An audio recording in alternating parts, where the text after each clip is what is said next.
سوال: 11، 12 اور 13 ذوالحجہ کے ایام کو ایام تشریق کیوں کہا جاتا ہے؟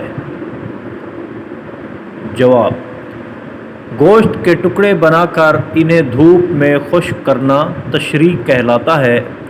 چونکہ اہل عرب 11، 12 اور 13 ذوالحجہ کو قربانی کے گوشت کے ٹکڑوں کو دھوپ میں خشک کیا کرتے تھے، اس لیے ان ایام کو ایام تشریق کہا جاتا ہے۔